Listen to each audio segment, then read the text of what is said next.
Today I will bring you a classic anime that has been transformed into a movie and leading the box office in Japan when it launches as Parasyte. One day, Shinichi, our protagonist, is asleep when there is an insect that looks like a worm. It wants to go into Shinichi's ear, but since he's wearing earphones it can't get in, so it crawls into his nostrils. At this moment, Shinichi woke up and threw it away with his hand. The bug failed to invade, so it chose to get into his right arm. Shinichi frantically pulled the lanyard of his right arm so that it wouldn't go deeper. His parents heard the noise, so they rushed to see it, but nothing happened and said it was because he was dreaming. The next day, Shinichi, on his way home from school, used his bare hands to push away a moving car at high speed to save a girl. He was very surprised by that strength of his own. When he got home, he was about to stab his arm, but when he was doing it, his hand turned into a creature with eyes with mouth and both small arms that scared Shinichi. He used a knife stab it. But in the blink of an eye it broke his knife.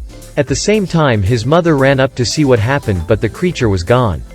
Shinichi started to search online for information about arm disease, but to no avail. The strange creature begins to open all of Shinichi's books to learn languages, and it names itself Miji. One day, Shinichi and Miji were walking on the road when they met their fellow Miji parasitic on a dog. Miji fights the dog to protect Shinichi. We also have to talk about the origin of this creature, which is a tiny parasitic little organism and programmed to destroy yourself fellow human beings. This means that after the parasites hatch, they will prioritize to choose humans to become the host of the parasites. These organisms will select the part of the brain to be the target of attack in Parasyte. Because when mastering this part, they will master the capacity and consciousness of people. That way, they will maximize their abilities, change everything on the face to freely move and act freely. In episode 2, Miji was seduced by a fellow to kill Shinichi to be his assistant, but as a result, a battle broke out.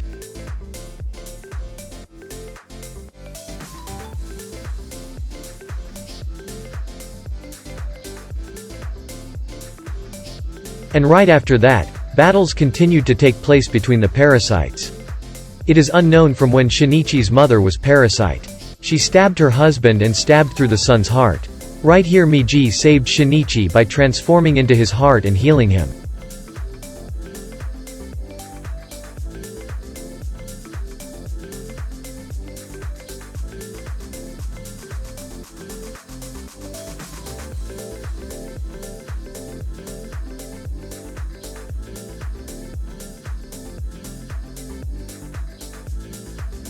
After being rescued by Miji, Shinichi gained enhanced strength, intelligence, and senses. Because now scattered throughout his body are the cells of the parasite. Shinichi is now more emotionless than machines, and the same Miji's cells have changed dramatically in him. He is so calm that he is cold in all circumstances. The way he views life is also different. By the day when he had to kill the parasite that was worn by his mother's body, he couldn't cry either. The battles that later became more and more fierce as Shinichi was confronted by Hirakawa's hordes.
In Hirakawa's group, Ryuko is Shinichi's teacher.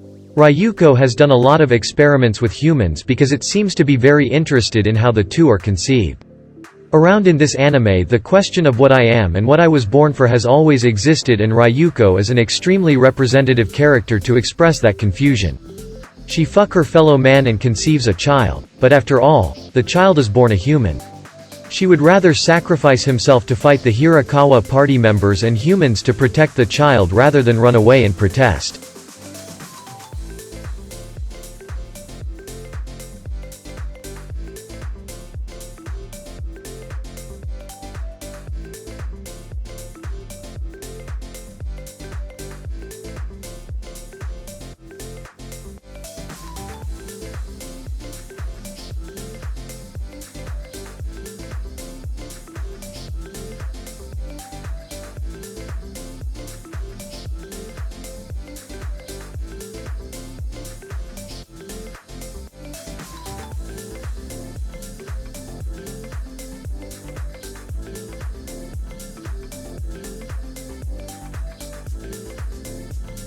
Immediately after that, the police opened a campaign to hunt down the Parasyte and a battle broke out.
An unexpected ending is that a strong person like Goto dies from a dirty iron unconsciously released by humans in the forest.